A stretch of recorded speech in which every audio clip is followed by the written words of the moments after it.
আমার মাঝে মাঝে অনেক ঝাল খেতে ইচ্ছে করে, তখন আমি এই টমেটো স্যুপটা কিনে আনি। আর এটা কিন্তু অনেক মিষ্টি, যেহেতু কন্টেনারে থাকে আর একটু ভিনেগারে থাকে, তাই হয়তো একটু টকটকও থাকে। বাট নর্মালি এটা রেডি টু কুক, এটা যখন তুমি রান্না করে খাবে এটা মিষ্টি মিষ্টি লাগে। তো আমি এটা গরম করার পরে এটাতে কাঁচামরিচ, ধনেপাতা আর একটু লেবুর রস মিশিয়ে খাই, তাহলে আমার কাছে অনেক ভালো লাগে। একদম ঠান্ডার মধ্যে পারফেক্ট একটা স্যুপ। আর এই তো তোমাদের সাথে আমার এই কর্নারটাও একটু শেয়ার করলাম। বাংলাদেশে অনেকেই এরকম এখন কিচেন সুন্দর করে সাজায়, বাট ইউকেতে এটা পসিবল না। যাই হোক, আমি আমার মতো একটু কর্নারটা সাজিয়ে নিলাম।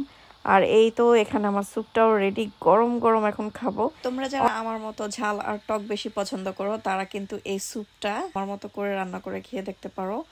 আই থিঙ্ক তোমাদের অনেক ভালো লাগবে। এটার মধ্যে অনেক বিনস টিনস দেওয়া আছে আর একটু ভেজিটেবল অ্যাড করা আছে।